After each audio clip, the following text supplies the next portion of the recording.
पावन झालं चराचरी.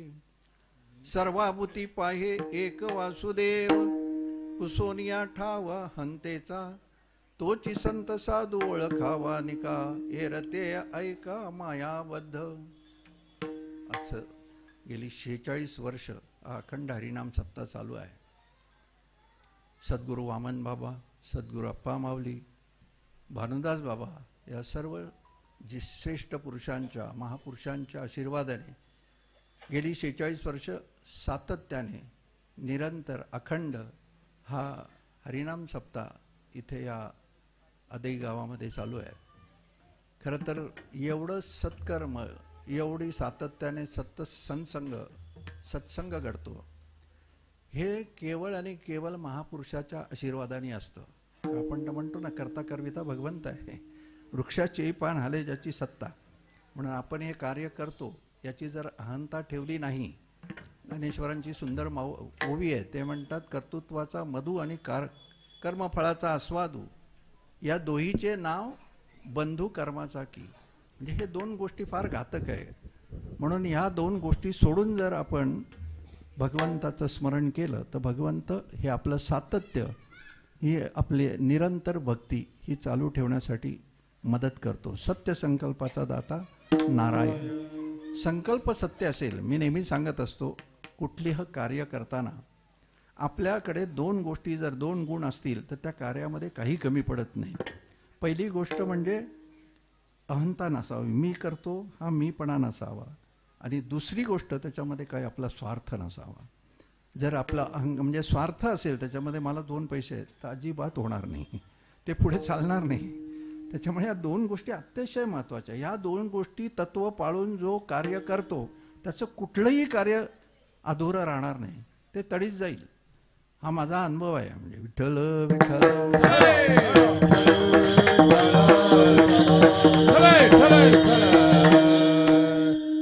अशा या सुंदर मंडपामध्ये आणि सुंदर सप्त्यामध्ये ह्या दुसऱ्या दिवसाची सेवा तुम्हा सर्व प्रेमळ श्रोत्यांच्या, भक्तांच्या आणि ज्येष्ठ श्रेष्ठ इथे जे बसले आहेत त्या सर्वांच्या आशीर्वादाने माझ्या भाग्यामध्ये लाभली. सर्वांच्या चरणाशी नतमस्तक होतो आणि सेवेला सुरुवात करतो. आमचे आदरणीय प्रातस्मरणीय रामदास बाबा, प्रातस्मरणीय विष्णुदादा बसलेले आहेत, त्यांची परवानगी घेतो आणि मी माझ्या अभंगाकडे वळतो. सेवेसाठी घेतलेला अभंग हा विठ्ठलाचे प्रिय भक्त, जवळचे भक्त नामदेव महाराज यांचा संतपर प्रकरणातला 5 चरणाचा सुंदर असा अभंग आहे. आज दुसरा दिवस म्हणून संतपर अभंग अशी प्रथा आहे आपल्या वारकरी पंथाची आपली प्रथा आहे का दुसरा दिवस म्हणजे संतपर अभंग असला पाहिजे. आणि म्हणून संतपर सेवा. तर ह्या अभंगामध्ये नामदेव महाराज संतांची वैशिष्ट्य सांगतात. संत कसे ओळखावे त्याच्यासाठी ते वैशिष्ट्य सांगतात. आपल्याला संत ओळखावे का, हे ओळखल्याशिवाय उद्धार करणारे संतच आहेत. तुमचा आमचा उद्धार करणारे संत आहेत. संतांशिवाय प्राप्ती नाही असे वेद देती. त्या संतांशिवाय आपल्याला प्राप्ती नाही किंवा संतांशिवाय आपल्यावर कृपा करणार देव पण आपल्यावर कृपा करत नाही. संतच आपला उद्धार करणार असेल. उद्धराया जड जड जीवा अवतार तुम्हा धराया कारण. तर ते इकडे येतात, ते आपला उद्धार करण्यासाठीच येतात आणि तेच आपला. तेची माझे हित करीती सकळ जेणे हा गोपाळ कृपा करी.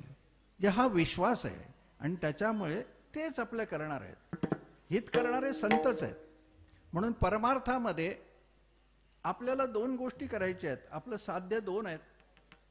एक तर आपल्याला माया निवृत्ती, ज्यालाच आपण आत्यंतिक दुःखाची निवृत्ती म्हणतो, त्यालाच दुसऱ्या शब्दामध्ये माया निवृत्ती असं म्हटलंय. आणि दुसरं आपलं साध्य आहे का भगवत प्राप्ती. जे भगवत प्राप्ती करायची आणि माया निवृत्ती करायची, ही 2 साध्य आपल्याला या मनुष्य जन्मामध्ये साधायची आहेत. आता ही साधण्यासाठी शास्त्रामध्ये 3 मार्ग सांगितले. 3 प्रकारे आपण या साध्यापर्यंत जाऊ शकतो. कुठल्या? भगवत प्राप्ती आणि माया निवृत्ती. हे जे साध्य आपल्याला या मनुष्य जन्मामध्ये, त्याचं कारण या मनुष्य जन्मामध्येच आपण हे करू शकतो, इतर जन्मामध्ये नाही. 84 लक्ष योनी, त्यामध्ये मनुष्य देहा वाचूनी अधिकारी ब्रह्मज्ञानी आन कोणी असेना. म्हणजे ब्रह्मज्ञानाचा अधिकार हा फक्त आणि फक्त मनुष्यालाच दिलेला आहे.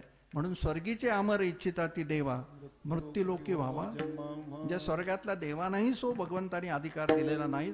जो अधिकार भगवंतानी तुम्हा आम्हाला या मनुष्य जन्मामध्ये दिलाय त्याला पुरुषार्थाचा अधिकार असं पण म्हणतात. त्याला पुरुषार्थ असं पण म्हणतात. या जन्मामध्ये 3 कर्म आहेत, इतर जन्मामध्ये 2च असतात. इतर जन्मामध्ये त्या भोग योनी असं म्हटलंय, त्या भोग योनी आहेत. 84 लक्ष योनी मधल्या इतर योनी आहेत त्या भोग योनी आहेत. तर उरलेले जन्म आहेत ते भोग योनी आहेत. त्यांना काही अधिकार नाही, भक्ती करण्याचा अधिकार नाही, पुरुषार्थाचा अधिकार नाही. त्यांना फक्त संचित आणि संचितातलं जे भोगाला येईल प्रारब्ध ते भोगणं एवढंच ज्ञान देवानी दिलेलं आहे. त्याच्या पलीकडे काय दिले नाही. आहार निद्रा भयमैथुनांच्या सामान्य येतात पशुभी नराहा ज्ञानो ही तेषाम अधिको विशेषो ज्ञानेन हीनहा पशुभी समाना. भगवंताने ज्ञानो ही तेषाम अधिक विशेषो या जन्मामध्ये अधिक ज्ञान दिलेलं आहे. आणि त्या ज्ञानाचा जर उपयोग आपण केला नाही तर भागवतकार म्हणतात ज्ञानेन हीनहा पशुभी समाना. म्हणजे तो पशुसारखाच आहे.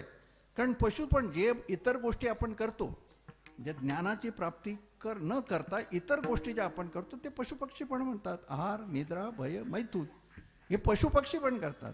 मग हे उरलेलं जर ज्ञान आपण बुद्धी जर वापरात आणली नाही तर इतर गोष्टी या पशूंसारख्या आहेत. म्हणून पशुभी समाना असं म्हटलंय. म्हणून या प्राप्तीसाठी या मनुष्य देहामध्ये आपल्याला 3 मार्ग दाखवलेले आहेत. एक मार्ग म्हणजे संत संगती. पहिला मार्ग म्हणजे संत संगती. संत संगतीने भगवत प्राप्ती होते. संताविना प्राप्ती आता आपण बघितलं. हरिप्राप्तीशी उपाय धरावे संतांचे पाय. तर संत संगतीने पहिला मार्ग म्हणजे संत संगतीने भगवंताची प्राप्ती करता येते.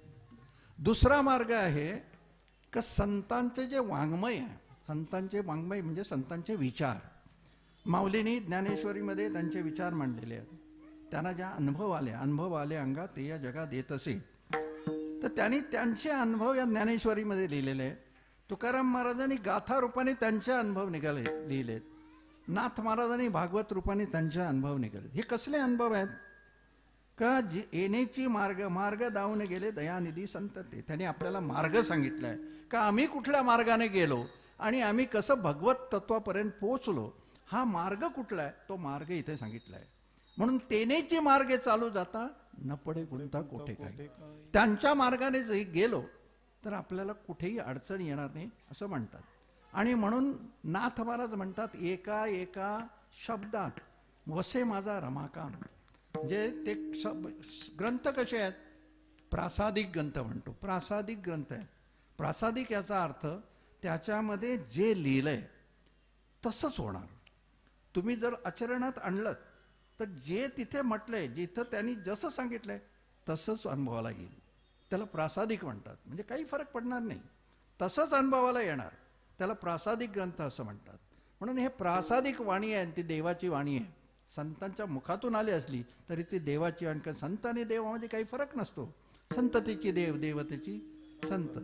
त्याच्यामुळे संत आणि देवामध्ये काही फरक नसतो. त्यांची जी वाणी आहे ती देवाची वाणी आहे आणि त्याच्यामुळे ती प्रासादिक आहे. विठ्ठल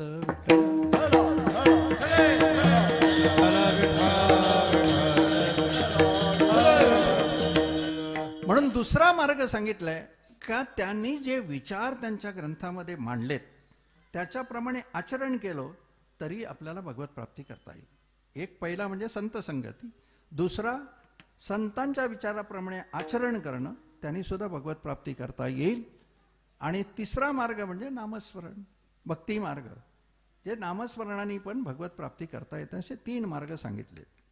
मग संतांनी ह्या 2 मार्गाचा विचार न करता आपल्याला भक्ती मार्ग सांगितलाय. का भक्ती मार्ग सांगितला? कारण पहिला मार्ग जर घेतला, आपण पहिल्या मार्गावर जास्त विचार करू कारण संतपर कीर्तन आहे.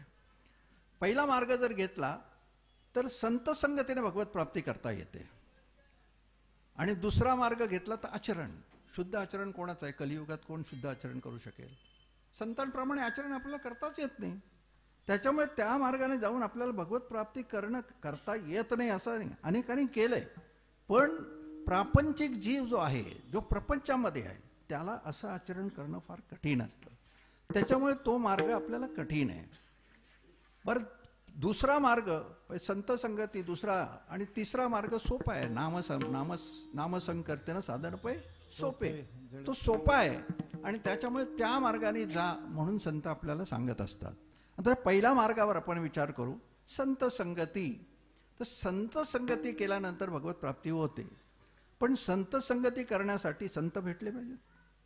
संत जर भेटले नाहीत संगती कशी करणार? आपल्याला असं वाटतं की बरेच जण संत भेटतो, संत नाहीत असं नाही.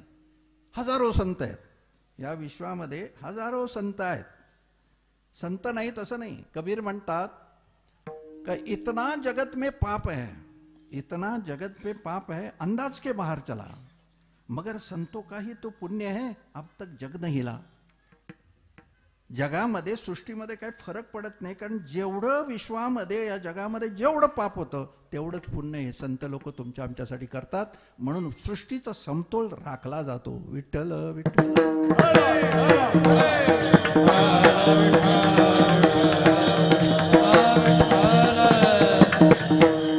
म्हणून जगामध्ये संत नाही तसं नाही, संत भरपूर आहेत.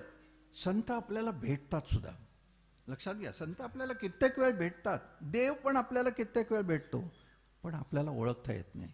गीता म्हणते की नाही, अवजानंती माम मूढा मनुष्यं तनुम आश्रितः परमभाव अजानंत मम भूत महेश्वरम. म्हणजे अवजानंती माम मूढा, मूढा म्हणजे ही मूर्ख लोक मला ओळखत नाही. अवजानंती म्हणजे मला ओळखत नाही. कधी? मनुष्यं तनुम आश्रिता. मी माणसाचं शरीर धारण करून जेव्हा मृत्यू लोकामध्ये अवतार घेतो तेव्हा हे मूर्ख लोक मला ओळखत नाहीत. बघा, कधी लोक देवाला ओळखलंय का? तुकारामानं ओळखलंय का? नाथ महाराजांना ओळखलं का? लोकांनी त्रासच दिला. माऊली ज्ञानेश्वरांना ओळखलं का? त्रासच दिला लोकांनी. श्रीकृष्णाला ओळखलं का? त्रासच दिला. अवजानंती मूढा म्हणजे आपल्या, कारण त्याचं असं आहे, कारण आपल्या बुद्धीला संत किंवा देव ओळखणं ही ओळखण्याची शक्ती किंवा पात्रताच नाही. कारण आपली माईक बुद्धी आहे. मायाधीन आहोत आपण. म्हणजे मायाधीश, मायाधीन आणि मायातीत असे 3 प्रकार आहेत ना. मायाधीश हा भगवंत आहे, मायातीत संत आहेत आणि आपण मायाधीन आहोत. आपण जीव आहोत हे मायाधीन, मायेच्या अधीन आहोत, त्याला मायाधीन म्हणतो. म्हणून आपण मायाधीन आहोत असल्या कारणाने आपल्याला देवाला किंवा संतांना ओळखता येत नाही. गेल्यानंतर कदाचित आपल्याला असा चमत्कार घडतो, कुठे देवळात गेलो का कोणतरी येतो, भेटतो, थोड्या वेळाने बघितलं का तो नाहीसा झालेला असतो. हा आलेला देवच असतो, हा संतच असतो. पण जेव्हा येतो तेव्हा ओळखण्याची आपली पात्रता, आपण म्हणतो कोणतरी भिकारी आला असेल, काहीतरी भिकारी आला असेल, आणि पण तो नंतर बघतो आणि गायब झालेला असतो, तेव्हा कळतो अरे कोणतरी साधू होता किंवा देवच भेटायला आला होता. तर हे कारण त्याचं आपली माईक बुद्धी आहे. आणि त्या माया आपल्याला त्या देवाची ओळख होऊच देत नाही. ती माया जी असते ना ती देवापर्यंत आपल्याला, कारण देवाची ओळख झाली का तिचं संपलं ना. देवाची ओळख झाली का मायेचं संपलं. गीतेमध्ये सांगितलंय ना, माम येव ये प्रपद्यन्ते मायाम येताम तरंती ते दैवी एषा गुणमयी मम माया दुरत्यया माम येव ये प्रपद्यन्ते मायाम येताम तरंती ते. माझीच, माम येव म्हणजे माझीच जे भक्ती करतात ते या मायेतून तरून जातात. नाही तर दुसऱ्या कोणाची भक्ती करून नाही, इतर कोणाची भक्ती करून या मायेतून तरून जाणार आहे. माझीच, माम येव, माम येव म्हणजे माझीच भक्ती करा तर या मायेतून तरून जाल. तर हे संत आणि देव हे आपल्याला ओळखता येत नाही. जर ओळखता येत नसेल तर संत संगती कशी करा? जर संतच ओळखता आले नाही तर संत संगती हा मार्ग आपल्याला योग्यच नाही, कारण आपण करूच शकत नाही संत संगती. बरं, आपण अंदाज करून जर करायला गेलो संत संगती, एखाद्याचा भगवा देश बघितला आणि समजलो का संत आहे आणि गेलो नाही, तोच जर संत नसेल तर तोही नरकात, आपण पण नरकात. विठ्ठल विठ्ठल.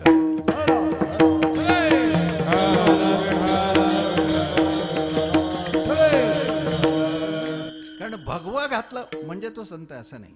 माझं तर म्हणणं आहे, ते सत्पुरुष असतील, मठाधिपती असतील किंवा आश्रमाचे महापुरुष असतील, ते महापुरुष असतील पण संत नाहीत. लक्षात घ्या, संत नाहीत. संतांची अवस्था काय सांगितले? ब्रह्मानंदे लागली टाळी कोण देहा ते सांभाळी. ते त्यांना देहाचं भानच नसतं, विधेयी अवस्थेत असतात. जो विधेयी अवस्थेत असेल तो आश्रम कसा चालवेल?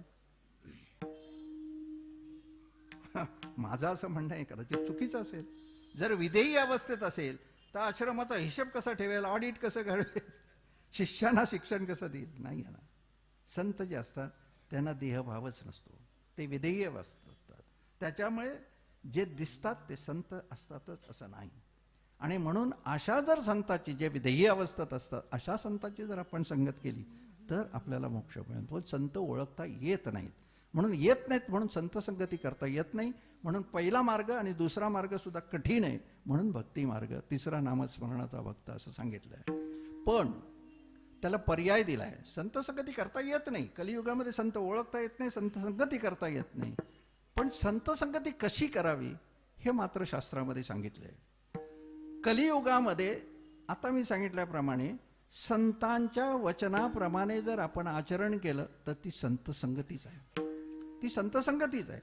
आपण गुरुकडे गेलो, सद्गुरूकडे गेलो, आणि सद्गुरूने आपल्याला सांगितलं का मांस खाऊ नकोस, तंबाखू खाऊ नकोस, दारू पिऊ नकोस, खोटं बोलू नकोस, सत्य बोल, हे सगळे नियम सांगितले आणि ते तर पाळले तर देव भेटेल. ती संत संगतीच आहे. तुकाराम महाराजांचं प्रमाण आहे. तुकाराम महाराज म्हणतात, पराव्या नारी माऊली समान, मानलिया धन काय वेसे, न करिता परनिंदा परद्रव्याभिलाषा, काय तुमचे यास वेचे सांगा, खरे बोलिता काय होती सायास, काय तुमचे यास वेचे सांगा, संतांची या वचनी धरिता विश्वास, काय तुमचे यास वेचे सांगा, बैसलिया ठाई म्हणता राम राम, काय होती श्रमायचे सांगा, तुका म्हणे देव जोडे याजसाठी, न लगे अटी अनेक काही. तुकाराम महाराज म्हणतात, या वचनांवर भरोसा ठेवून असं आचरण केलं तरी देव भेटेल. विठ्ठल विठ्ठल.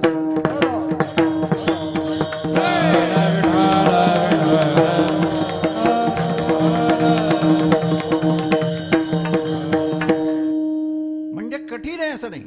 कलियुगामध्ये संत संग करणं म्हणजे संतांच्या विचाराप्रमाणे आचरण करणं. आणि खरं सांगू, जर परमार्थामध्ये आचरण शुद्ध नसेल तर देव भेटणं विसरून जा. आचरण जर चांगलं नसेल तर स्वप्नात पण विचार करू नका देव भेटेल. हे माझं असं म्हणणं आहे. आचरणाशिवाय चित्त शुद्ध कसं होईल हो देवा? जर आचरण शुद्ध नसेल तर चित्त देवासाठी काय पाहिजे? चित्त शुद्ध तरी शत्रुमत्र होती.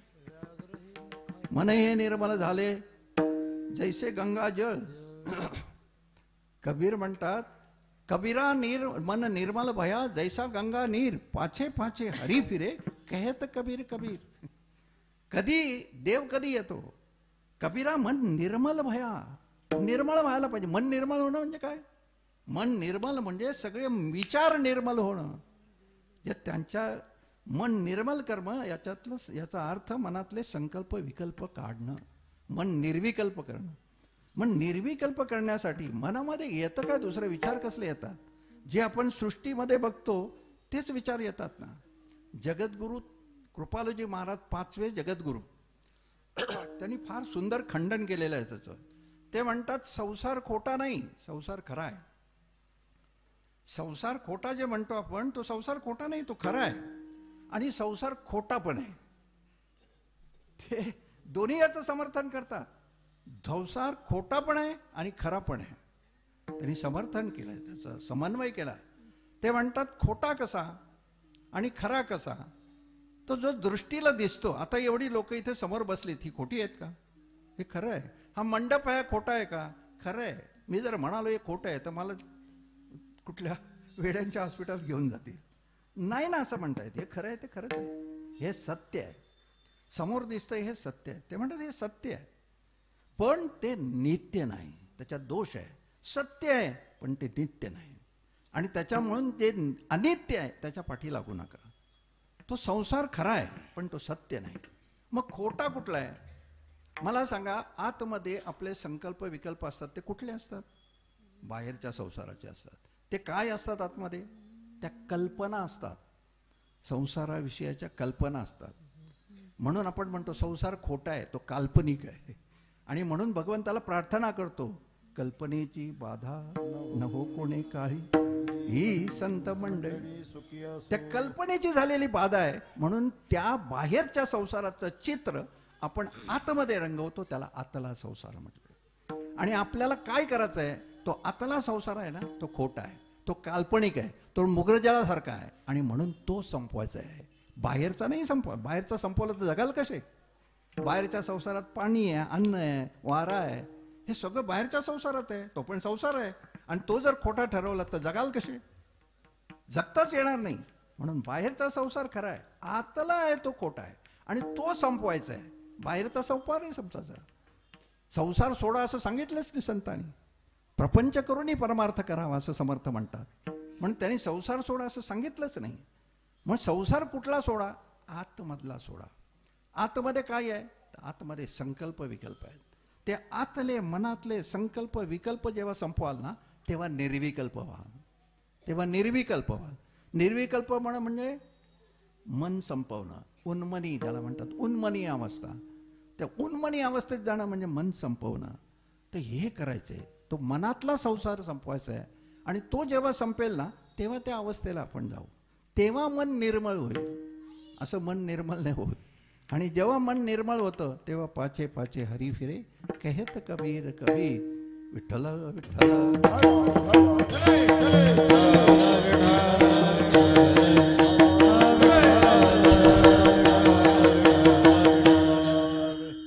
म्हणून संत जर व्हायचं असेल तर हे संतांची लक्षणं किंवा ते गुण आम्हाला उतरले पाहिजे. इथे आदरणीय रामदास बाबा त्यांच्या गीता तर पाठ आहे, पण 12व्या अध्यायामध्ये जर तुम्ही गेलात तर श्लोक नंबर 13 आणि श्लोक नंबर 20, 8 श्लोक असे आहेत का त्या 8 श्लोकामध्ये फक्त संतांची लक्षणं सांगितली आहेत. फक्त लक्षणं. अद्वेष्टा सर्वभूतानां मैत्री करुणा एव च, संतुष्टः सततं योगी यतात्मा दृढनिश्चय, यस्मात् न विद्युज्यते लोकात् न विद्युज्यते चया, अनपेक्षा सुधीर दक्ष. 8 श्लोक आहेत. या 8 श्लोकामध्ये 36 लक्षणं सांगितली आहेत. संतांची 36 लक्षणं सांगितली आहेत. तेवढी तर नको.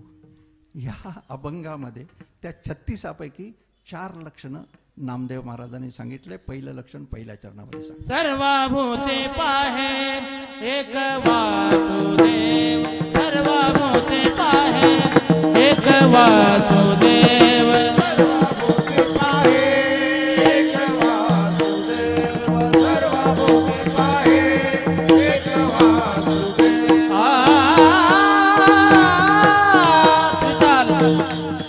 सर्वभूते पाहे एक वासुदेव, सर्वभूते पाहे एक वासुदेव, सर्वभूते पाहे एक वासुदेव, सर्वभूते पाहे एक वासुदेव. पुसोने आठाव आहातेता, पुसोने आठाव आहातेता, तोचे साधू संत ओळखावाने, तोचे साधू संत ओळखावाने. सोने आठाव आहातेता, आहातेता, तोचे साधू संत ओळखावाने, तोचे साधू संत ओळखावाने. सर्वभूते पाहे एक वासुदेव, पुसोने आठाव आहातेता, पुसोने आठाव आहातेता. सर्वभूते पाहे एक वासुदेव, पुसोने आठाव आहातेता, पुसोने आठाव आहातेता. पहिल्या चरणामध्ये पहिलं लक्षण सांगतात. सर्वाभूती पाहे एक वासुदेव, पुसोनिया ठाव अहंतेचा. काय लक्षण सांगितलं? सर्वाभूती जे जे दिसे भूत तेचे मानी जे भगवंत, सर्वाभूती पाहे एक वासुदेव. हा भक्तियोग निश्चित जाण माझा. माऊली ज्ञानेश्वरांनी भक्तियोग सांगितलं. काय? पहिल्या चरणात जे सांगितलं ते सर्वाभूती पाहे एक वासुदेव. माऊलींनी काय सांगितलं? माऊलीच्या आरतीमध्ये आपण म्हणतो प्रगट गुह्य बोले. काय प्रगट गुह्य बोले? विचार केला का कधी आपण? प्रगट गुह्य बोले. काय गुह्य सांगितलं? विश्व ब्रह्मची केले. हे गुह्य सांगितलं. हे लोप पावलं होतं. हे गुह्य कधी श्रीकृष्णाने कुरुक्षेत्रावर अर्जुनाला दाखवलं का सगळीकडे मीच नटलेला आहे. विश्व ब्रह्मची ठेले हे त्यांना ज्ञान दिलं, पण हे कालांतराने लोप पावलं होतं. कारण तिथे ती श्रोते 3च होते. अर्जुन होता आणि हनुमंत होता ध्वजावर आणि संजय होता. या तिघांनीच हे ज्ञान ऐकलं, पण कालांतरी हे तिघेही विसरले. मग भगवंताला प्रश्न पडला का हे लोप पावलेलं ज्ञान मी सांगितलं लोकांसाठी, पण ते लोकांपर्यंत पोचणार कसं? म्हणून अवतार पांडुरंग नाम ठेविले ज्ञानी. पांडुरंग श्रीकृष्णाचे अवतार आणि श्रीकृष्णाचेच अवतार माऊली ज्ञानेश्वर आहेत. आणि म्हणून त्यांनी हे गुह्य तुम्हा आम्हाला प्रकट केलं. आणि म्हणून सद्गुरू निवृत्तीनाथांकडे आज्ञा मागितली, काय मला हे प्रकट करायला आज्ञा द्या. तोपर्यंत माऊलींपर्यंत एक शिष्य एक गुरु हा प्रकार, म्हणजे तोपर्यंत एक शिष्य आणि एकच गुरु होता. पण माऊलीनी तुमच्या, म्हणून आपण त्यांना माऊली म्हणतो, ज्ञानी यांचे राजे म्हणतो. का हे जे ज्ञान आहे ना आपल्यापर्यंत आलंय, हे केवळ आणि केवळ त्या जगतजननी माऊली ज्ञानेश्वरांच्यामुळे आपल्यापर्यंत आलंय. म्हणून त्यांची आपण वंदन करतो, सगळीकडे माऊलींना आपण भजतो. त्याचं कारण का? अधिष्ठाते आहेत. हे ज्ञान आपल्याला खुलं करण्याचं काम कोणी केलंय? तर माऊलींनी केलंय. म्हणून माऊली श्रेष्ठ आहेत, सगळ्यांपेक्षा श्रेष्ठ आहेत. सगळ्या संतांना त्यांनी जर केलं नसतं, इतर संतांना पण मिळालं नसतं ना. म्हणून माऊलींचं वरचं स्थान आहे. म्हणून माऊलींची पहिली दिंडी आहे. विठ्ठल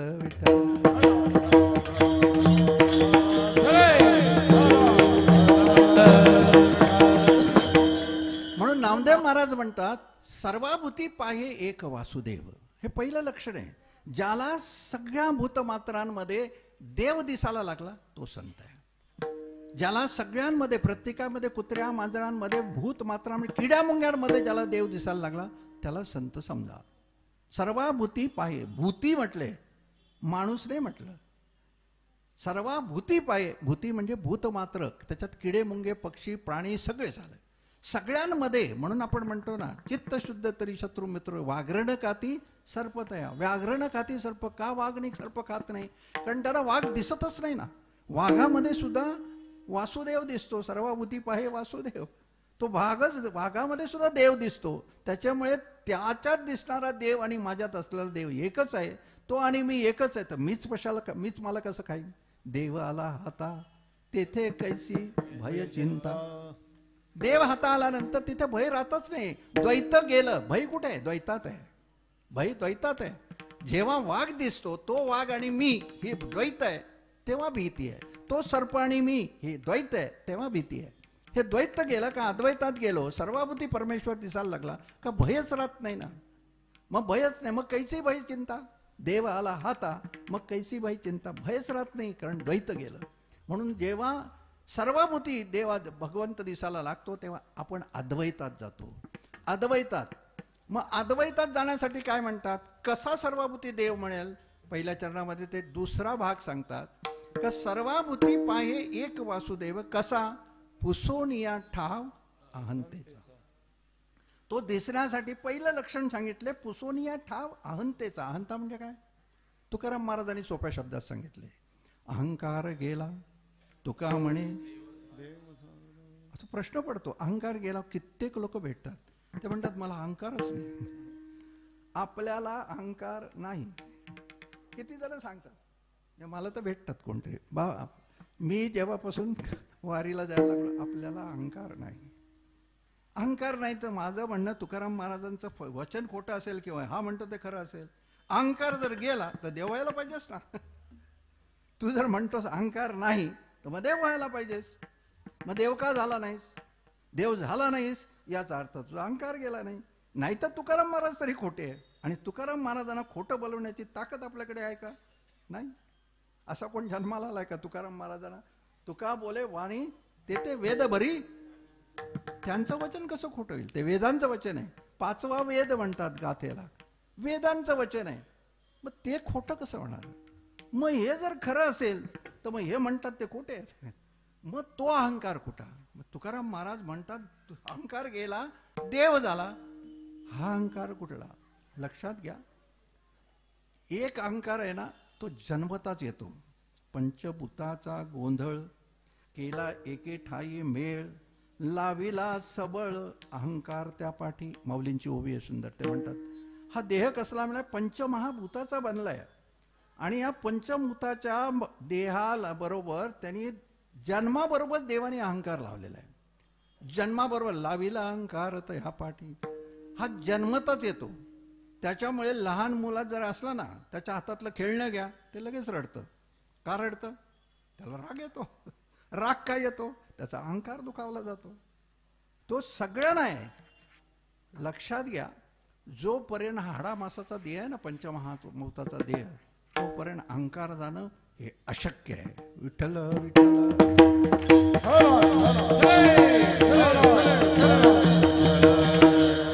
किती कोणी गोष्टी सांगितल्या, किती मोठ्या गोष्टी सांगू दे, अजून काय कपडे, भगवे कपडे घालून येऊ दे आणि सांगू दे का माझा अहंकार नाही.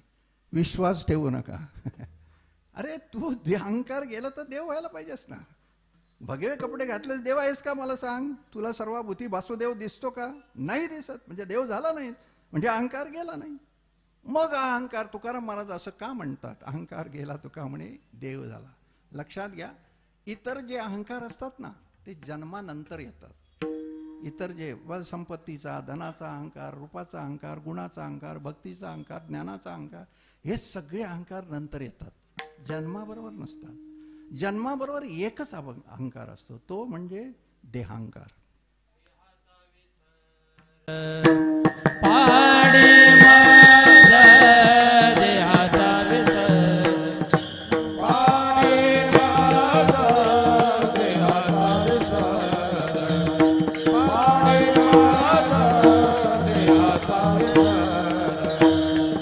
तुका म्हणे ऐसा करे उपकार, देहाचा विसर पाडे माझा, देहाचा विसर पाडे माझा. उपकार, देहाचा विसर पाडे माझा, देहाचा विसर पाडे माझा.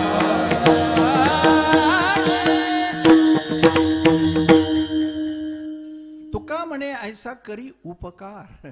काय उपकार कर? देहाचा विसर पाडी मज. हाच पडला का संपला ना. देहाचा विसर पडला का झाला विदेही. मग तुकाराम महाराज काय मागणं मागतात? देहाचा विसर पाडी मज, बस तेच करायचं आहे. हा जो अहंकार आहे हा जन्मताच आलेला, देहाचा अहंकार आहे जन्माबरोबर आलेला आहे. आणि तो अहंकार कधी जातो? मेल्यावर. जन्माबरोबर येतो आणि मेल्यावर जातो. तोपर्यंत तो अहंकार जात नाही. जातो कधी? संत झाला तर.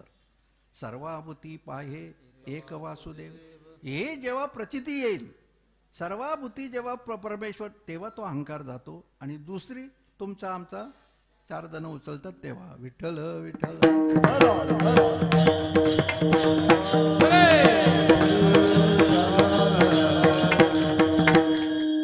म्हणून नामदेव महाराज सांगतात, पहिलं लक्षण सांगतात, सर्वाभूती पाहे एक वासुदेव, पुसोनिया ठाव अहंतेचा. तर हा अहंकार तुकाराम महाराजांना जो अपेक्षित आहे तो हा अहंकार आहे. तुकाराम महाराज म्हणतात, अहंकार गेला तुका म्हणे देव झाला, तेव्हा तो हा अहंकार आहे. हा देहाचा अहंकार. देहाचा अहंकार गेला म्हणजेच काय? मी देह नाही, ही आपल्या मनावर हा विचार ठसणं, याचा अर्थ अहंकार गेला. अहंकार गेला का मग देहाचे भाव आपल्याला कळत नाही. लोकमान्य टिळकांचं सुंदर उदाहरण आहे. लोकमान्य टिळक संत होते. लोकमान्य टिळकांच्या पायाला मायनर सर्जरी होती. म्हणजे पायावर जखम असली किंवा पायाला काहीतरी काटायचं असेल त्याला मायनर सर्जरी म्हणतात. मोठं कापतो तेव्हा मेजर सर्जरी म्हणतात. तर असं छोटंसं ऑपरेशन पायाला करायचं होतं आणि त्यांना ऑपरेशन थिएटरमध्ये डॉक्टर घेऊन गेले. आता डॉक्टर ऑपरेशन म्हटल्यानंतर पहिलं काय डॉक्टर करतात? त्याला अनेस्थेशिया द्या, म्हणजे भूल द्यायची. हल्ली जग पुढं गेले, विज्ञान पुढं गेले, म्हणून पहिल्यासारखं त्याला बेशुद्ध करत नाहीत. पायाचं ऑपरेशन असेल तर पायच बधीर करतात. बाकी आपण शाबूत असतो, सगळं आपल्याला ज्ञान असतं, सगळं शुद्ध असतं, सगळं काही असतं, सगळं आपण ऐकू शकतो, बघू शकतो, विचार करू शकतो, डॉक्टरांबरोबर बोलू पण शकतो. त्याला लोकल अनेस्थेशिया असं म्हणतात. लोकल म्हणजे तेवढ्या पुरतात द्यायचा. तर त्यांना घेऊन गेले ऑपरेशन थिएटरमध्ये, पायाचं ऑपरेशन म्हणून पायाला अनेस्थेशिया. ते म्हणाले तुम्हाला अनेस्थेशिया देतो. आता डॉक्टरांनी सांगितलं तुम्हाला अनेस्थिशा म्हणजे पायाला भूल देतो.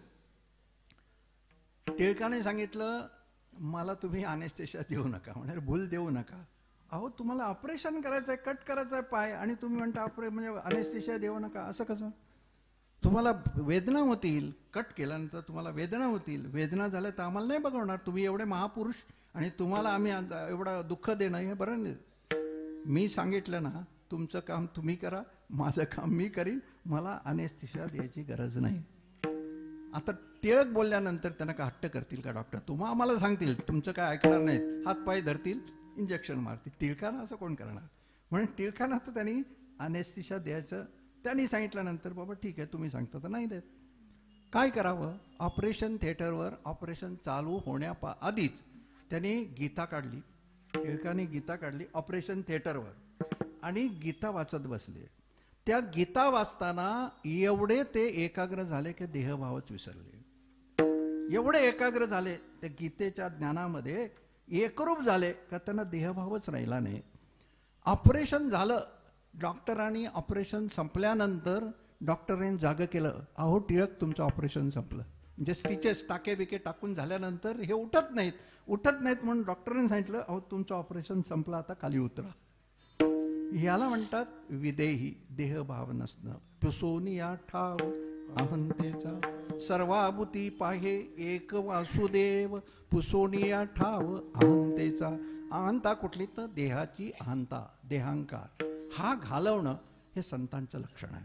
हे जेव्हा जातं, हा जेव्हा अहंकार जातो तेव्हा सर्वभूती जे जे दिसे भूत ते ते माने जे भगवंत, हा अनुभव तुम्हा आम्हाला येतो. विठ्ठल विठ्ठल.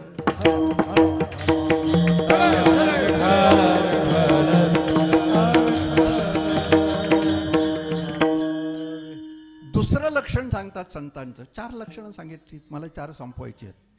मिनटं राहिलीत 50 मिनिटात 4 लक्षणं संपवायची आहेत, त्याच्यामुळे जास्त वाढवत नाही. दुसरं लक्षण 3ऱ्या चरणामध्ये सांगितलं.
दुसरं चरण घेतलं नाही. दुसरं चरण का घेतलं नाही? ते सार आहे, या अभंगाचं सार आहे. काय आणलंय? तोची संत साधू ओळखावा निका, एरते ऐका मायाबुद्ध. कोण साधू संत? ज्याच्यामध्ये ही लक्षणं आहेत तो साधू संत ओळखावा. मी काय सांगितलं? संत ओळखता येत नाही, म्हणून संत जर ओळखायचे असतील तर ही लक्षणं त्यांच्यामध्ये बघा. जेव्हा तुम्हाला मनामध्ये वाटेल का बाबा हा संत दिसतोय, बऱ्याच वेळा आपल्याला वाटते अरे संतासारखा आहे, संतासारखा वागतो, संतासारखा दिसते, तेव्हा नामदेव महाराज म्हणतात ही लक्षणं त्यांच्यात बघा. काय? सर्वाभूती वासुदेव दिसतोय का? एकदा आपला काय हा काय कुंभमेळा म्हणतो की नाही, कुंभमेळा. तर प्रयागला कुंभमेळा होता आणि कुंभमेळा बोलल्यानंतर सगळे साधू, हिमालयातले वगैरे सगळे साधू एकत्र होतात. आणि कधी आपण गेला असाल तर त्या प्रयागमध्ये सगळे तंबू बांधून साधू राहतात. बरेचसे साधू संत हे तंबू बांधून राहतात वाळवंटात. आता तंबू बांधताना ते तंबूला तंबू लागलेला असतो, एकाचा तंबू दुसऱ्याला घासून असतो. ते तंबूत साधू राहत होते. एका तंबूतल्या साधूचा पाय दुसऱ्या तंबूतल्या साधूला लागला. आता रात्री झोपल्यानंतर त्याला काय शुद्ध असतं का? गाढ झोपतात बिचारे दिवसभर असल्यानंतर. झोपेत त्याचा पाय दुसऱ्या तंबूतल्या साधूला लागल्यानंतर तो एवढा भडकला. तुला माहीत आहे का मी कोण आहे? मी 12 वर्ष तपश्चर्या केलेली आहे, मी हिमालयात राहिलेला आहे असं.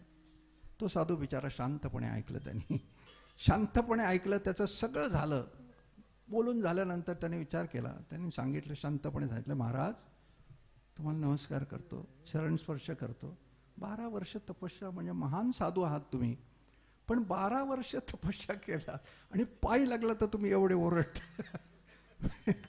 म्हणाल तुमचा अहंकार कुठे गेला? तर म्हणे एवढं 12 वर्षात काय कमावलं तुम्ही हे जर करत असाल तर? शांतीने लाजवी जो कळाला, शांतीने लाजवी. खरे बाणले अर्जुना ज्ञान त्याला, होय ऐशी स्थिती प्राप्त झाला. मान व्हावा जनी हे नसे कधी मनी, सद्गुरु भजनी रत सदा जो.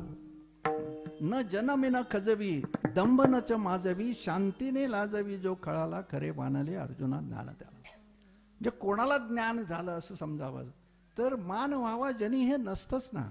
साधू जर असला, साधू कुठे, गजानन महाराज कुठे सापडले? उकिरड्यावर उच्चिष्ट खात होते.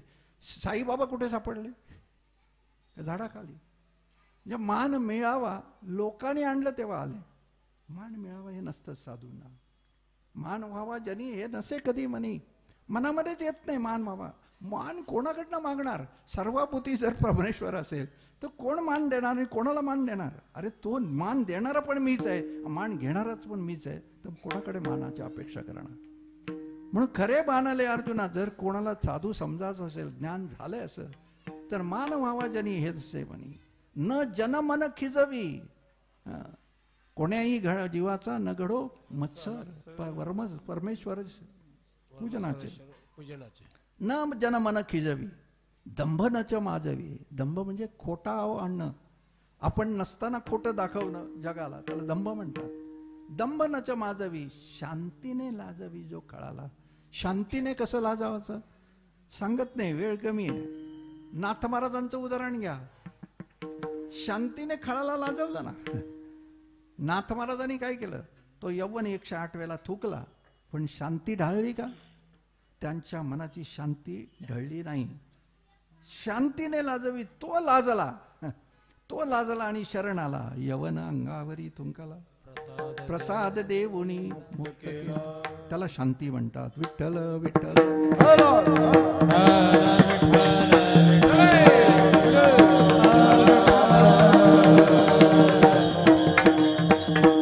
म्हणून तो जी संत साधू ओळखावा निका, येरते ऐका मायावत. म्हणून तिसऱ्या चरणामध्ये दुसरं लक्षण सांगतात. ते म्हणतात, देखलिया धन मृत्तिके समा, नवरत्ने जैसे धोंडे. नवविधा रत्ने जैसे धोंडे. आहे का आपली अवस्था अशी? आपण दुसऱ्याचे 500 रुपये मिळाले तर खिशात घालतो. नवविधा रत्ने तर जाऊ दे, दुसऱ्याचं 1 फूट जागा मिळाली तर लगेच कुंपण वाढवतो. हे मोह आहे. या मोहातून आपलं सुटलं नाही. तुमचं असं नाही, कोणाचं. हा मनुष्याला, माणसाला, हा सगळ्यांनाच मोह आहे. तुम्हाला काय नाही, मला काय. म्हणजे आपल्याला मोह आवरता येत नाही. मोहाचे आपण गुलाम आहोत, या षड्रूपीचे गुलाम आहोत. त्यांचं राज्य आपल्यावर आहे आणि संतांचं त्या षड्रूपांवर राज्य आहे. त्यांनी जिंकलेलं आहे. संत त्यांच्यावर राज्य करतात आणि हे षड्रूप आपल्यावर राज्य करतात. त्याच्यामुळे आपण त्यांचे गुलाम आहोत. तुम्ही काय नाही, मी काय. दिसलं आमिष काय लगेच पुढे जाणार. आपल्याला लगेच धन सोडा, अजून काय दिसलं तरी पण एखादा फुकट जर पिशव्या वाटत असेल, तो एक दिली का दुसरा हात पुढा करतो, दुसरा घ्यायला पुढे हात करतो. मोह आहे. मग धनाची तर वेगळीच गोष्ट आहे. ते देखलिया धन मृत्तिके समान. म्हणजे धन दिसलं तरी मृत्तिके समान. गोरा कुंभारांसारखे दुसरे कुंभार संत होते, त्यांचं नाव राका कुंभारांची सुंदर गोष्ट आहे.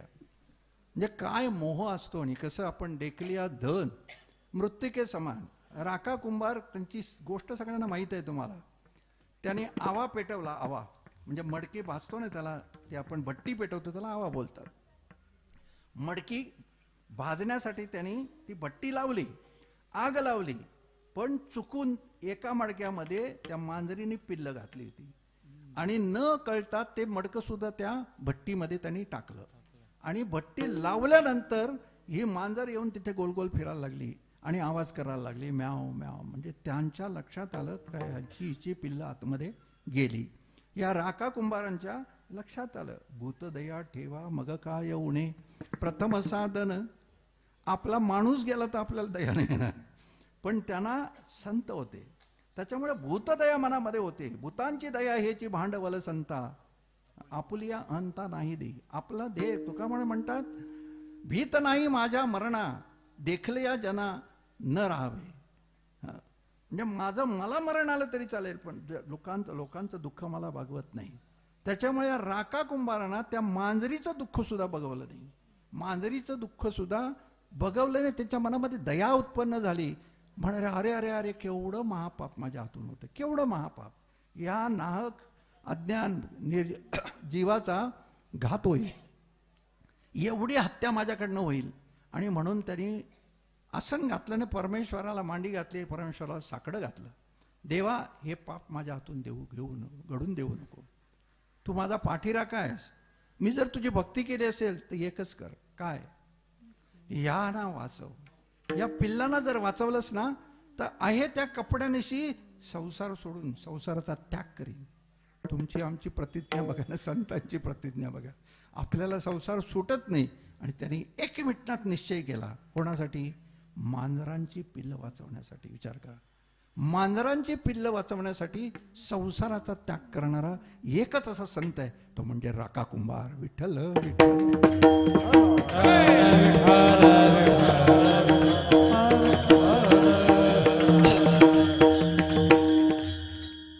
एवढी आतुरतेने आर्तपणे हाक मारल्यानंतर कुठला देव हरावत येणार नाही. देवाला नेहमी आर्त हाक मारावी लागते, मनापासून आतून आली पाहिजे. आतून देवाकडे मागणं मागितलं ना का देव पण जागा होतो, देवाला पण जाग येते, देव पण धावतो. खरं तर देव वाटच बघत असतो कधी मला हात मारते. महाराज म्हणतात, जो तू धावे 1 पग तो वो चावे 60. म्हणजे तू 1 पाय पुढे टाकला तर देव तुझ्याकडे याला 60 पावले पुढे येतो. म्हणजे किती आपल्याला छोटे श्रम करावे लागतात, किती कमी श्रम करायला लागतात. एवढं 1 पाऊल उचललं तर देव तिकडे 60 पावलं पुढे येतो. एवढा देव धावत येतो. मग अशी जर संतांनी हाक मारल्यानंतर देव नाही येणार का? गजेंद्राचा धावा तुवा केला विठाये, गजेंद्राचा धावा तुवा केला विठाये, गजेंद्राचा धावा तुवा केला विठाये, गजेंद्राचा धावा तुवा केला विठाये. कनवाळो गोपाळो भक्ता लागे मोये, कनवाळो गोपाळो भक्ता लागे मोये. गजेंद्राचा धावा तुवा केला विठाये, गजेंद्राचा धावा तुवा केला विठाये.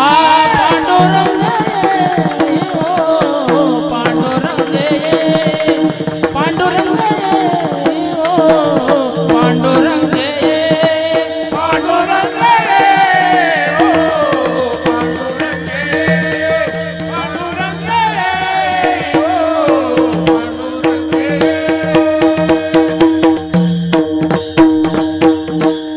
गजेंद्राचा धावा ऐकला.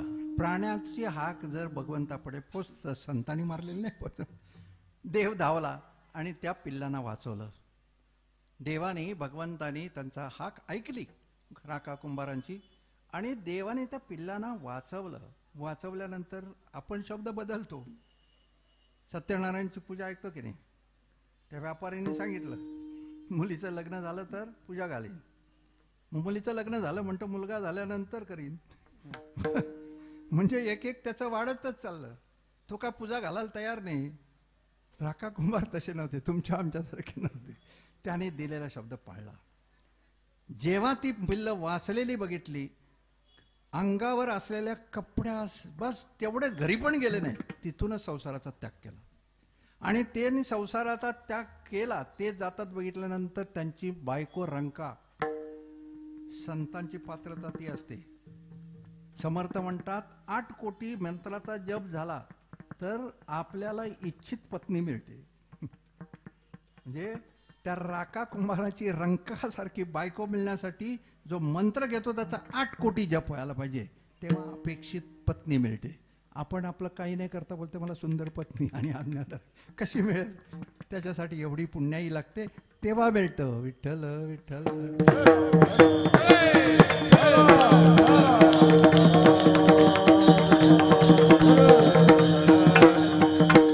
राका कुंभार रानामध्ये जायला निघाल्यानंतर त्यांची पत्नी धावत आली. अहो कुठे चाललात? तर म्हणाले भगवंताला वचन दिलंय का घातलेल्या कपड्यानेशी मी संसाराचा त्याग करीन. मी आज संसाराचा त्याग केला, मी संसार सोडून वनामध्ये चाललो, संन्यास. ती म्हणाले तुम्ही गेलात तर आमच्या आयुष्यात काय राहिलं? तुम्ही जर गेलात तर आम्ही कशाला जगायचं? आमच्या आयुष्यात काय उरलं? तुमच्याबरोबर आम्ही पण येतो. त्यांची मुलगी पाठीमागे आली, एकच मुलगी. ती आई बाबांना बघित बोलतात काहीतरी, बाबा जायला निघाले तर आई पण जायला निघाली, ती पण आली. आणि ती म्हणाले काय बाबा कुठे जातात? म्हणा आम्ही चाललो वनामध्ये संसाराचा त्याग. ते म्हणाले तुम्ही गेलात तर मी एकटी काय करू इथे? ती पण गेली. असं कुटुंब पाहिजे, असं कुटुंब पाहिजे. त्याला कुटुंब म्हणतात. कुटुंब म्हणजे एकपणा असला पाहिजे ना, सगळ्यामध्ये विचारामध्ये एकपणा असला पाहिजे, त्याला कुटुंब. त्या कुटुंबात आनंद. सानंदम सदनम सुतोच सुदया कांता मृदुभाषिनी. असं पांडवांचं घर होतं. तर असं एकपणा असतं, त्याला कुटुंब म्हणतात. तिघही वनामध्ये निघाले, तिघांनाही संसाराचा त्याग केला. आणि एवढं वैराग्य तिकडे वैकुंठामध्ये भगवंत रुक्मिणी मातेला सांगत होते, बघ माझ्या भक्ताचं काय वैराग्य. दिलेल्या शब्दाला जागला, बस घातलेल्या कपड्यानेशी देऊन संसाराचा त्याग करून जंगलामध्ये गेला, वनामध्ये गेला. काय वैराग्य आहे. त्या रुक्मिणी मातेला पटत नाही. स्त्रियांना पटकन पटत नाही. त्यांना 10 वेळ सांगतो तेव्हा माफ करा तुमचं, म्हणजे मला पण आहे. त्याच्यामुळे कोणाची चेष्टा नाही, आपला परमार्थ आहे. म्हणजे लाईटली घ्या, सिरियस घेऊ नका. तर रुक्मिणी माते तिकडे देवाला सांगते वैकुंठामध्ये, अहो काय सांगता, काय वैराग्य आहे त्यांचं, एवढं याच्यात काय मोठं झालं? तर म्हणाले तुला वैराग्य बघायचं काय त्यांचं काय आहे ते? तर म्हणे हो बघायचं आहे. तर म्हणे चल माझ्याबरोबर.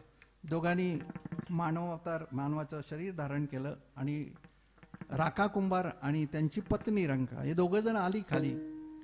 आणि मग त्यांची आणि देव पण, रुक्मिणी माता आणि भगवंत हे दोघे जण पण माणसाचं शरीर धारण करून तिकडे ते ज्या जंगलामध्ये होते त्या जंगलामध्ये आले. ते रस्त्याने पाय वाटेने जंगलातल्या वाटेने चालली होती तिघं जण. आता त्यांची परीक्षा घ्यायची, वैराग्य कसं आहे, तीव्र वैराग्य आहे की नाही हे देवाला दाखवायचं होतं रुक्मिणी मातेला. मग काहीतरी तिला अनुभव द्यायला पाहिजे म्हणून देवाने काय केलं, 24 कॅरेट सोन्याचं कंगन ते रस्त्यामध्ये टाकलं. ते पाठीमागे येताना बघितलं आणि त्याच्या पुढे कंगन टाकलं, असं चकचकते, असं शुद्ध सोनं. आणि त्याच्यावर थोडीशी धूळ, म्हणजे धुळीतून ते दिसत होतं, त्याचा प्रकाश ते चकचकत होतं, डोळ्याला दिसत होतं. आणि हे बाजूला दोघं जण बसले, लपून बसले, बघतात काय करतात ते. रुक्मिणीला सांगितलं आता बघ. आले तिघं जण. पुढे रंका महाराज होते, ते आले. त्यांनी बघितलं डोळ्यांनी, कंकण बघितलं. पण संतांचं काय, म्हणजे सोने रुपये आमा त्याने त्याचं काही घेणं देणंच नसतं. हे तर जाऊ दे. हो तुकाराम महाराजांच्या घरी 3-3 दिवसाचा उपवास. त्यांनी हे सांगितले, हे र तुमचे वित्त धन आम्हा मृत्युके सम परत पाठवलं. त्यांना काय त्याचं घेणे देणं. अरे ऐहिकाचे का स्वर्गीचे भोग पाईक झाली या इच्छेचे परी भोगावे ऐसे न रुचे मना म्हणजे त्याला संत म्हणतात. विठ्ठल विठ्ठल.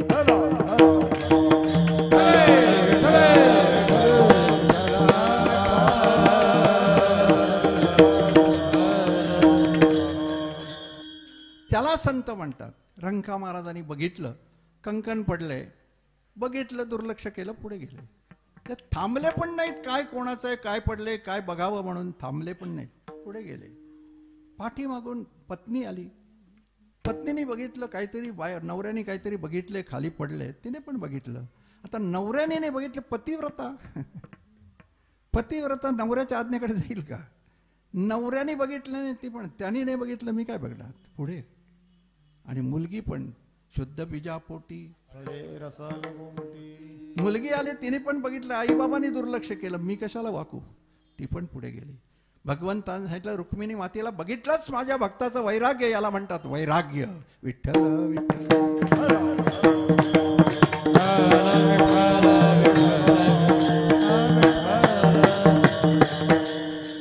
देखलिया धन मृत्तिके समान. असं धन बघितलं तरी त्याची मोह होत नाही, त्याला संत म्हणतात. ते संतांचं लक्षण आहे. समोर पडले पण त्याला घ्यावं अशी इच्छा होत नाही.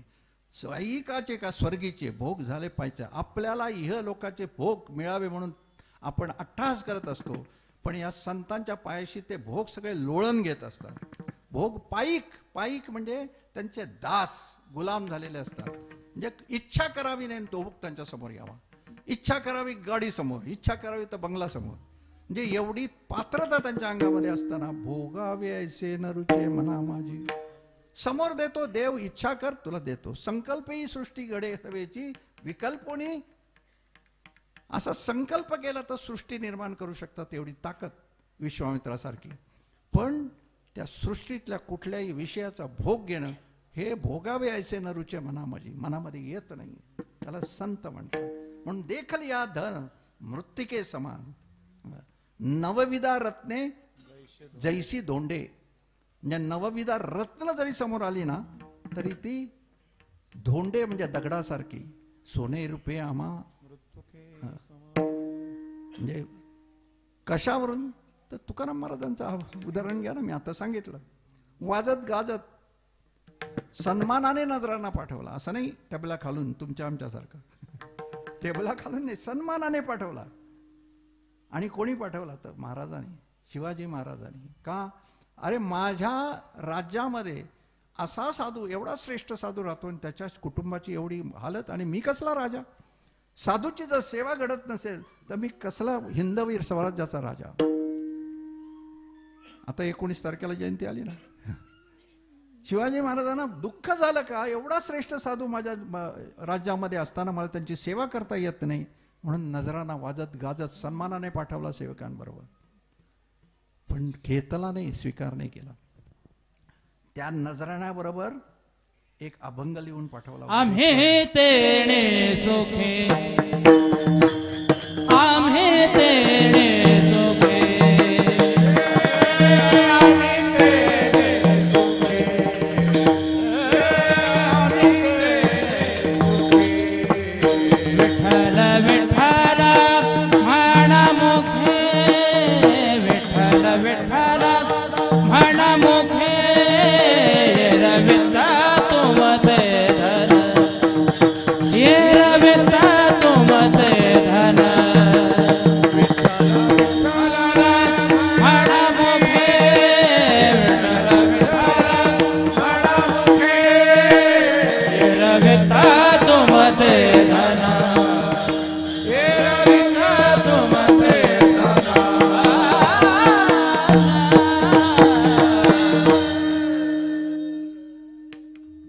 पाठवला त्या नजराण्याबरोबर. ते तर परत केलंच सगळं.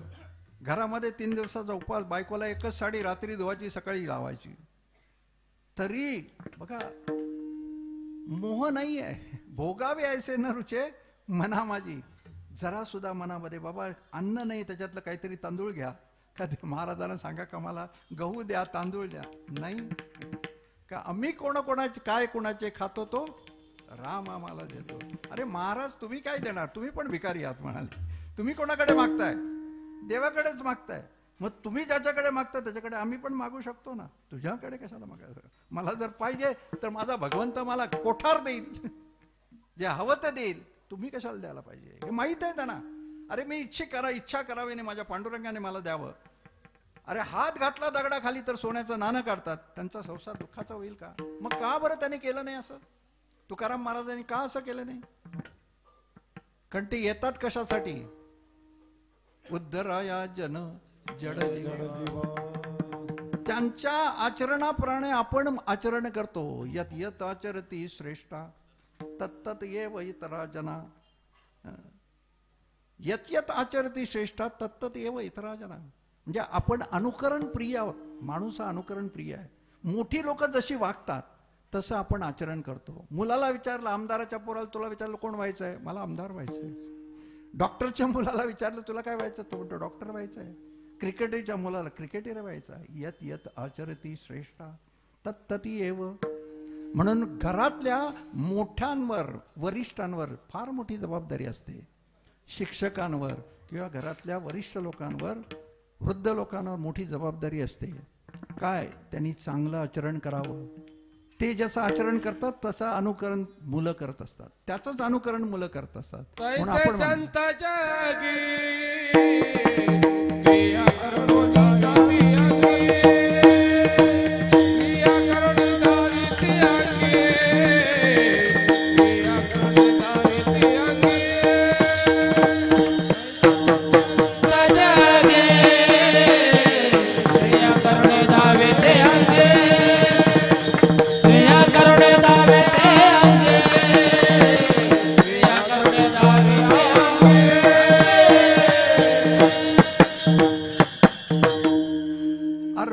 साठी पंते हाती धरली पाठी, तैसे संत जगी क्रिया करून दावी ती जगी.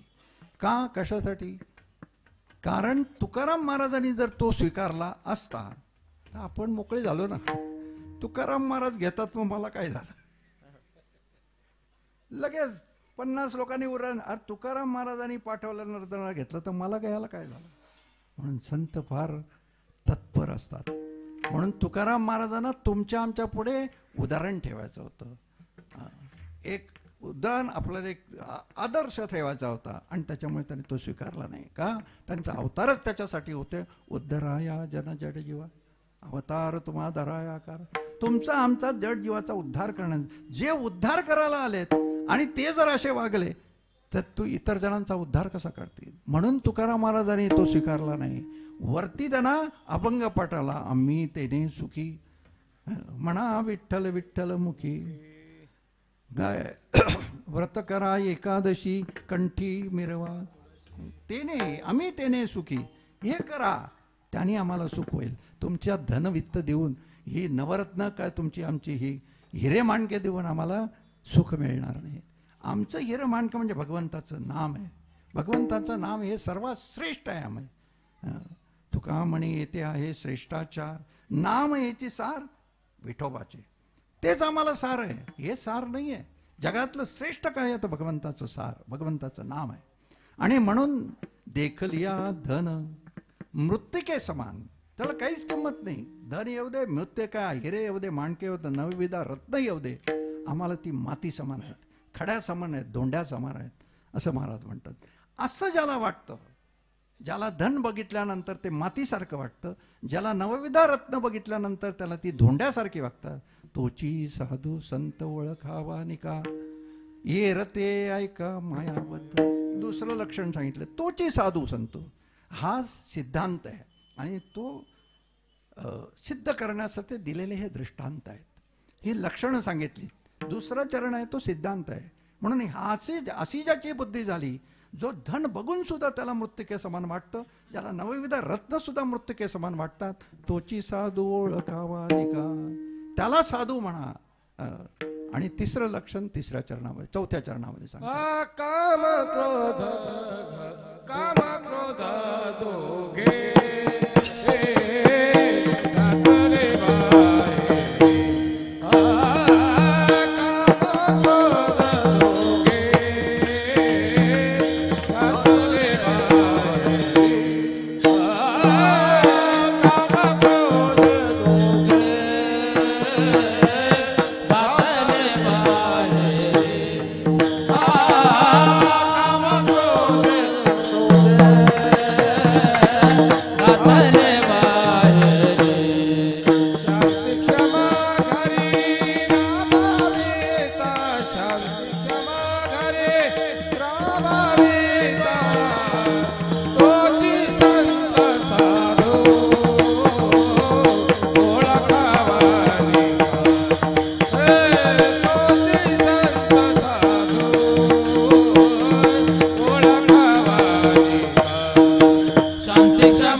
क्रोध दोघे घातले बाहेरी, शांती क्षमा घरी राबवीत. तिसरं लक्षण सांगितलं, संत कोणाला म्हणावं, तोची संत साधू ओळखाव्या निका. कोण? काम क्रोध घातले दोघे घातले बाहेरी. हे महाभयंकर आहेत. काम क्रोध हे महाभयंकर, पण ते जात नाहीत तसे. जोपर्यंत देह जात नाही तोपर्यंत हे जात नाहीत. ते देहाला चिकटलेले असतात. ओले मुत्रिकेचे मंदिर, आत 6 जण उंदीर. काय करतात? गुंफा करतात ती पोकर. त्यांचा नका करू अंगीकार. ऐकायला सोपं आहे हो. नका करू अंगीकार ऐकणं सोपं आहे, पण केल्याशिवाय राहत नाही. विठ्ठल विठ्ठल.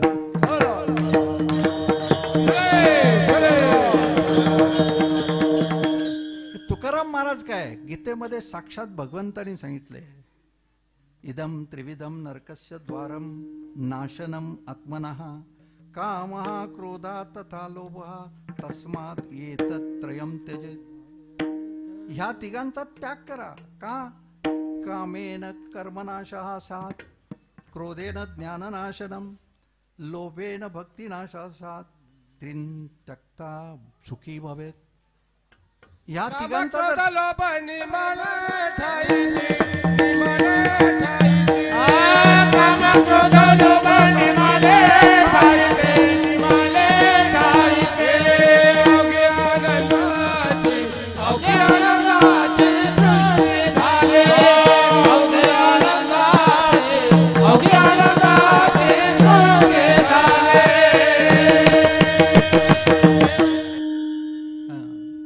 काम क्रोध घातिरे बाहेरी, सकळ आनंदाची सृष्टी झाली. कधी? काम क्रोध बाहेर गेल्यानंतर. पण हे महाभयंकर आहे.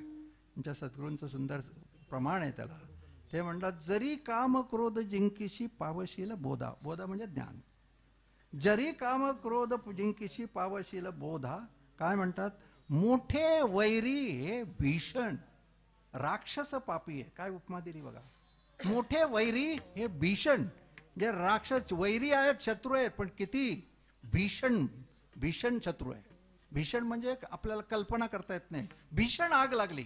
भीषण आग लागली म्हणजे किती कल्पना करता येत नाही, पेटली एकदम. तर मोठे वैरी हे भीषण राक्षस पापी. राक्षसाची उपमा दिली. हे राक्षस आहे. काय म्हणतात? याना खाया विश्वही न पुरे. याना खाया विश्वही न पुरे, ज्ञानालाही करतील बाधा, जरी काम क्रोध जिंकशी पावशील बोधा. सुंदर अभंग आहे. कामक्रोधाचं वर्णन केलंय. मोठे वैरी हे भीषण, हे भीषण आहेत. तुम्हा आम्हाला नाही काय, तुम्हा आम्हाला कंट्रोल करणं फार कठीण आहे. त्यांना कंट्रोल करण्यासाठी एकच, म्हणून पुढे म्हणतात, शांती क्षमा देई घरी राबवित. त्यांना जर घालवायचे असेल तर काय? कामाच्या ठिकाणी क्षमा शांती हे आणा.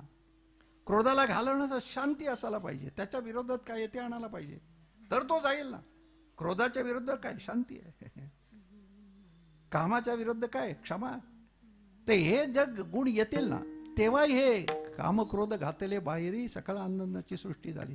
ते जर बाहेर गेले तर सकळ आनंद, जो परमानंद पाहिजे, जो ब्रह्मानंद आपल्याला मिळवायचा आहे, तो जगत प्राप्ती भगवत प्राप्ती जी करायची आहे, ती करायची असेल तर यांना बाहेर काढायला पाहिजे. कारण ते जर गेले तर देव येईल ना. तुका म्हणे देह भरीला, मग कामक्रोध केले. त्याला घालवण्यासाठी काय? भरीला विठ्ठल आहे. त्यांच्यासाठी कापण्यासाठी एकच शस्त्र आहे, आणि ते काय? विठ्ठल विठ्ठल विठ्ठल. विठ्ठलाचं नाम. त्या विठ्ठलाचं नाम घेतलं तर ते बाहेर जातील. तुका म्हणे देह भरला विठ्ठले कामक्रोधे केले. आणि म्हणून नाम घ्या म्हणून सांगतात ना संत. का? त्यांना घालवायचं आहे ना. त्याला घालवायचा एकच उपाय आहे, ते म्हणजे भगवंताचं नाम. महाराज म्हणतात, कली पापाची मूर्ती, नाम खड्ग घ्या हाती. या पापाला जर तोडायचं असेल, काम क्रोधाने केलेल्या पापाला जर तोडायचं असेल तर नाम खड्ग घ्या हाती. नाम खड्ग म्हणजे तलवार. नामरूपी तलवार घ्या आणि यांचा सत्यानाश करून टाका. विठ्ठल विठ्ठल.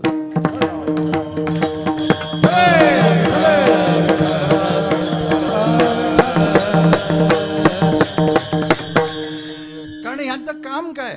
कामे न कर्मणा शहासा. काम याचा अर्थ म्हणजे कामना, हे लक्षात घ्या. कामना अनेक प्रकारच्या, मध्ये भोगाची पण कामना असेल. म्हणून काम याचा अर्थ, काम म्हणजे वासना नाही आहे. काम याचा अर्थ कामना, ज्या इच्छा करतो ते. तर हे कामना जेव्हा असतो ना, ज्याला सारखी जी तृष्णा लागलेली असते, पाहिजे हे पाहिजे हे पाहिजे, त्याला कामाकडे लक्ष राहत नाही. कर्मनाशा सात. तो एकदा बोलला का झेन तर झेन, झेन झेन, त्याच्या डोक्यात आलं का तो सगळं विसरतो. तो झेनच दिसतो त्याला, त्याला झेनच दिसतंय. तर का? तर कर्मनाश सात. म्हणजे जेव्हा आपल्या एखाद्या, जे गीतेचा दुसऱ्या अध्यायाचा श्लोक आहे ना, विषयान ध्यायते पूसा संगतेषु संगतोषतेषु जायते संगात संजयते कामा कामात क्रोधः उपजायते क्रोधात भवति सम्मोह सम्मोहात स्मृतिभ्रंशः स्मृतिभ्रंशात बुद्धिनाशा बुद्धिनाशात प्रणश्यति. विषयान ध्यायते पूसा म्हणजे आपल्याला अगोदर कामना होते मनामध्ये, त्याचा संग करायची इच्छा होते, आणि म्हणून ते जर इच्छा झाली ना का कर्मनाशात, कामात कर्मनाशात, क्रोधात ज्ञाननाशा. क्रोध आला का बुद्धी राहते का ठिकाणावर, त्याची बुद्धी भ्रष्ट होते, विचारच राहत नाही. क्रोधाचा एक पराक्रम हा आहे का तुम्हाला एकदा राग आला का विचार संपतो, मग विचार संपतो. क्रोधेत स्मृतिभ्रंशः किंवा बुद्धिनाशा असात, बुद्धीचा नाश करतो तो. हे पराक्रम आहे त्या क्रोधाचा. म्हणून क्रोधा जैसा वैरी